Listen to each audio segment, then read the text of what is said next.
Assalamualaikum warahmatullahi wabarakatuh. A'udzubillahi minasyaitonirrajim. Bismillahirrahmanirrahim. Alhamdulillah wa syukurillah wa nikmatillah wala haula wala quwata illa billah.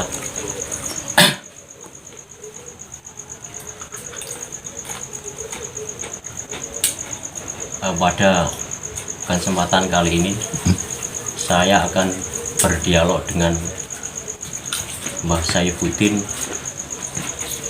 Beliau dulu anak iblis yang sekarang sudah menjadi mualaf dan sudah masuk Islam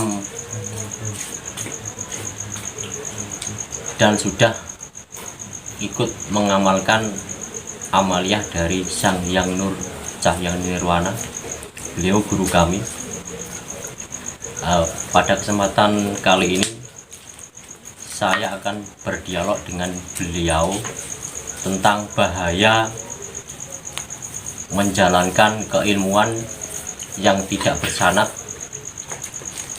dan langsung saja kita panggil mediator Gus Bagus. Monggo Gus Bagus. Maksudnya golek duit nek mataji. Pertama-tama mediator akan saya bersihkan dari energi buruk, dan nantinya hanya Mbah Saifuddin yang bisa masuk. Langsung saja. Bismillahirrahmanirrahim. Ya Allah ya Rasulullah, dengan izin kepada kami Sang Hyang Nur Cahya Nirwana, tubuh mediator di hadapan saya dipagari dengan energi Rasulullah, dan hanya kodam yang saya panggil yang bisa masuk, dan kodam Mas Bagus dirantai. Langsung saja. A'udzubillahi minasyaitonirrajim. Bismillahirrahmanirrahim. Ya Allah ya Rasulullah, dengan izin beliau guru kami Sang Hyang Nur Cahya Nirwana, tubuh Mas Bagus dilindungi oleh energi Rasulullah.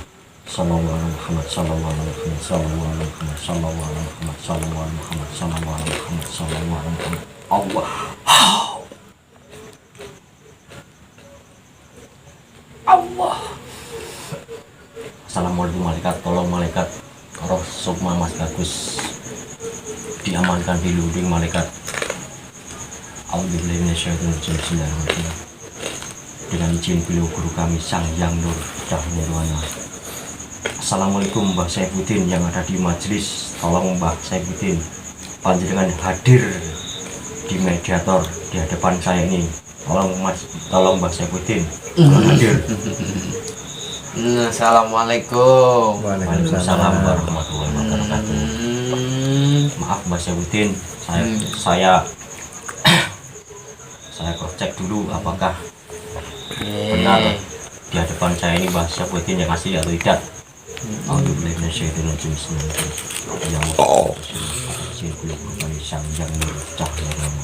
Assalamualaikum malaikat, tolong malaikat, tolong di cross check malaikat. Apabila yang hadir di hadapan saya ini bukan Mbah Saifuddin, otomatis dilempar ke neraka jahanam. Tolong malaikat, tolong malaikat. Sallallahu alaihi Muhammad, sallallahu alaihi Muhammad, sallallahu alaihi Muhammad, sallallahu alaihi Muhammad. Hanya Mbah Saifuddin yang asli, yang ada, yang bisa hadir di hadapan saya. Sallallahu alaihi Muhammad, sallallahu alaihi Muhammad, sallallahu alaihi Muhammad, sallallahu alaihi Muhammad, sallallahu alaihi Muhammad. Allah. Assalamualaikum. Waalaikumsalam warahmatullahi wabarakatuh.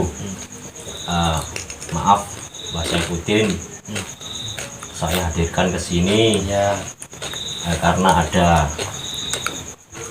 suatu hal yang kita bicarakan. Mbah Saifuddin, pada malam hari ini saya mau bertanya tentang bahaya menjalankan keilmuan yang tidak bersanad, yang tidak ada sambungannya dengan Rasulullah. Ya. Tolong Mbah Saifuddin dijelaskan tentang keilmuan yang di situ menggunakan kodam, jin, siluman, iblis, dan bahayanya Mbah Saifuddin. Tolong dijelaskan, monggo Mbah Saifuddin dijelaskan.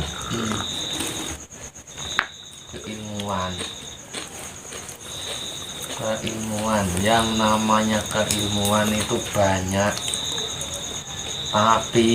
tetapinya ada yang baik, ada yang enggak baik, ada yang kelihatannya baik tapi ujung-ujungnya enggak baik. Contohnya Mbah Saifuddin, tolong dijelaskan. Ya seperti itu, dia meminta-minta punya keilmuan ini itu, tapi bukan karena Allah yang hadir, bukan karena Allah, tapi makhluk yang negatif. Terus gini Mbah Saifuddin, terus keilmuan padahal di wirid itu sendiri kan ada di Al-Quran. Ya, Apakah itu baik atau enggak? Tolong dijelaskan Mbah Saifuddin. baik tidaknya kan tergantung niat. Oh gitu ya. Iya, Contohnya Mbah Saifuddin, tolong dijelaskan. cuma Allah tapi kalau nggak ingat, yang datang bukan Allah. Terus yang datang siapa Mbah Saifuddin? Ya sebangsa jin, setan dan lain-lain. Intinya negatif lah. Contohnya gini Mbah Saifuddin, seumpama ada orang mengamalkan kesaktian ilmu kebal, terus apa yang terjadi kalau dia sudah meninggal? Kebal pertama ujung-ujungnya ya mati.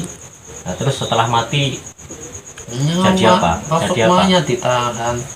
Terus jadi apa yang mati itu? Jadi intinya enggak bebas lah, ditahan, sukmanya ditahan. Ada yang jadi siluman, ada yang gentayangan.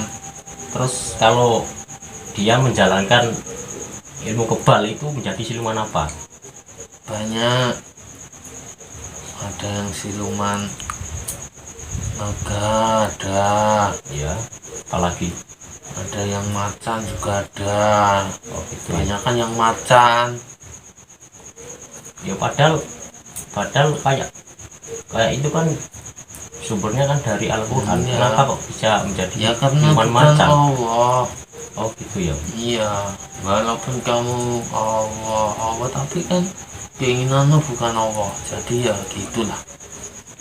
Artinya orang yang menjalankan Iya, kayak keilmuan tersebut dia bukan meminta Allah, Iya. meminta selain Allah berarti. iya, Contohnya meminta sama iblis kayak gitu ya. iya.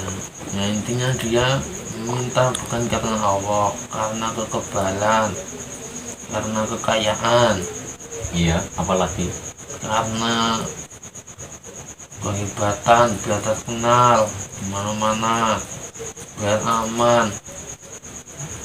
Iya, yang jaga itu bangsa-bangsa yang tidak benar.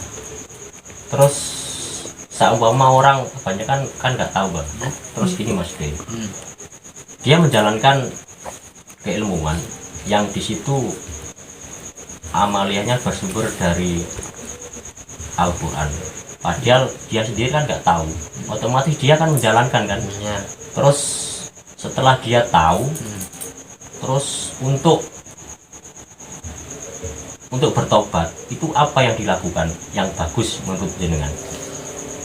ya intinya semua amalan itu ada yang ngasih nanti. Iya, Jangan ambil sendiri, nanti tersesat. Nah, nggak tahu jalannya itu. Ya intinya ya harus cari yang benar-benar Allah lah. Jangan kok pengen ini ngamalkan ini, pengen itu ngamalkan itu, nggak ada gurunya. jadi gini pemirsa, saya garis bawahi intinya, bila seseorang menjalankan menjalankan amaliyah keilmuan yang di situ tidak bersanad sama Rasulullah, dalam arti tidak ada ridho dari Allah Subhanahu wa taala. Di situ yang masuk itu bukan suatu kodam yang benar. Itu kodam terutama ada dari golongan jin, siluman, iblis, fasik. Jadi menurut Mbah Saifuddin itu berdampak ke nanti setelah meninggal. Pertama, kalau dia menjalankan keilmuan kekebalan itu menjadi siluman buaya, siluman, macan atau naga. Apakah di dunia ini kita hidup untuk menjadi siluman? Kan kita hidup di dunia kan untuk tujuan bagus, dalam arti kita beribadah sama Allah Subhanahu wa taala. Iya. Jadi pemirsa, mungkin ini suatu pembelajaran buat kita. Apa yang kita lakukan di dunia nanti kita akan petik setelah kita mati, dalam arti kita pertanggungjawabkan di akhirat nanti.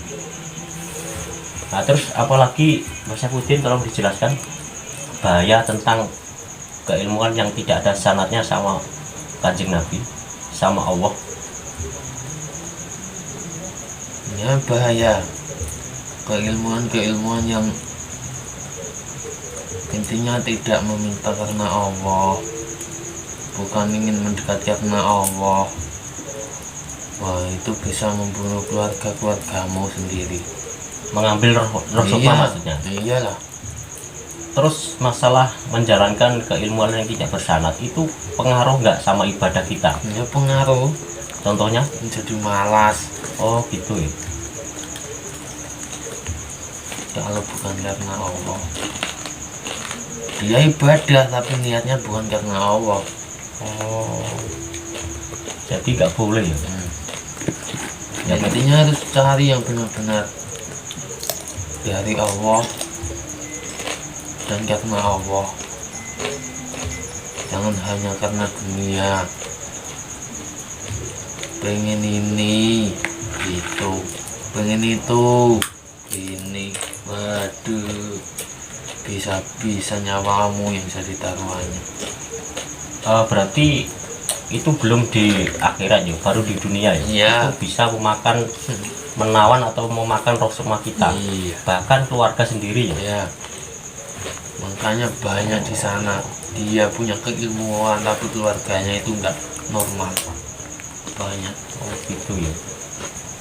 Pemirsa, mungkin bisa jadi pembelajaran buat kita. Pembelajaran bagi yang ingat.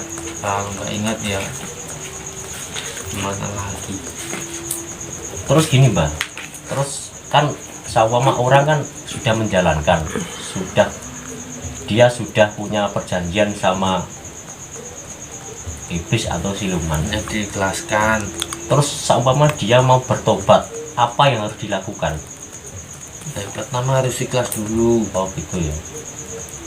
Jangan sampai diingat-ingat lagi. Terus setelah itu Bang, Mendekat dengan Allah. Dengan cara apa?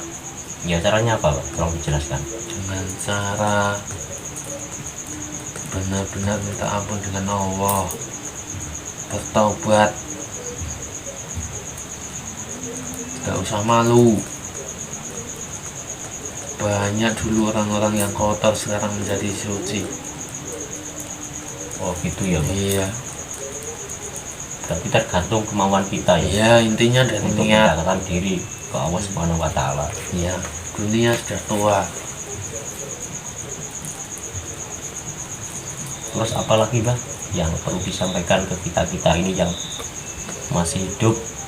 Nggak usah membesarkan diri sendiri. Oh gitu ya Bang.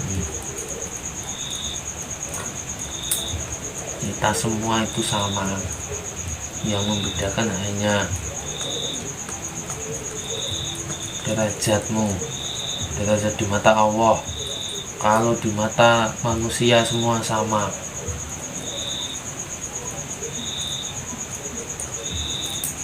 nggak usah membesarkan dunia saja, tapi juga ingat Allah. Berarti Akhiratmu diingat. artinya gini Pak ya, artinya kita hidup di dunia ini itu akan dimintai pertanggungjawaban Ya. di akhirat nanti. Dan di dunia ini kan yang kita pikirkan bukan di dunia saja, Iya. mungkin kita perlu pikirkan Nah. akhirat nanti. Iya, sudah waktunya kita memikirkan akhirat. Oh ya gitu. Gini Pak, saya tanya lagi.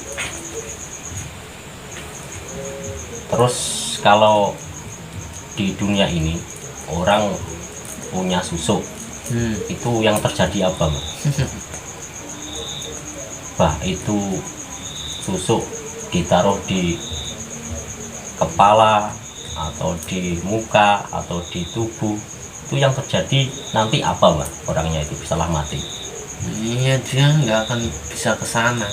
Terus Ditayangan dulu. gentayangan dulu ya. Iya, makanya banyak orang yang sudah meninggal pakai begituan. Bukannya orang kalau sudah mati itu langsung ke alam kubur Pak? Salah. Oh salah ya. Terus gimana Pak? Oh, langsung ke alam kubur itu kalau yang normal, mati karena Allah. Kalau nggak pakai begitu-begituan. Tapi kalau pakai begitu ya bertanggung dulu. Oh ini pemirsa. Jadi menurut Mas Saifuddin yang beliau adalah makhluk halus yang mungkin tahu di alam sana. Jadi orang kalau di dunia ini memakai susuk itu matinya itu nggak ke alam kubur, gentayangan. Artinya Allah nggak menerima. Dan itu mungkin suatu pembelajaran lah buat kita lah. Tolong yang pakai susuk tolong ditobati, diikhlaskan, mendekatkan diri lah pada Allah Subhanahu wa taala. Mumpung masih ada waktu. Kata Mbah Saifuddin, mumpung ada kesempatan. Ingat Allah, jangan hanya dunia semata. Pengen cantik pakai susuk. Terus pengen cantik pakai susuk, yang terjadi apa Pak? Matinya jadi kuntilanak. Iya. Ya Allah. Jadi gini pemirsa, jadi manusia itu kalau punya susuk atau memakai susuk itu matinya jadi kuntilanak, derajatnya akan turun bawah ya. Terus kuntilanak itu sendiri tuh dari bangsa apa Pak? Banyak kuntilanak, ada yang dari jin. Oh gitu. Manusia juga ada yang pakai begituan. Wah, bahaya sekali ya Pak. Kadang juga ada yang dibunuh, itu gentayangan. Sudah nggak baik dibunuh. Wah Ya mungkin dari penjelasan Mbak sangat bermanfaat buat kami Mbak. ya, semoga saja yang di dunia ini cepat sadar. Banyak maksiat di mana-mana. Ya itu semua bukan karena Allah. Minta ini bukan karena Allah. Seharusnya kan pengen gini, pengen gitu, ibadah yang baik, pengen rezekinya lancar ya sedekah.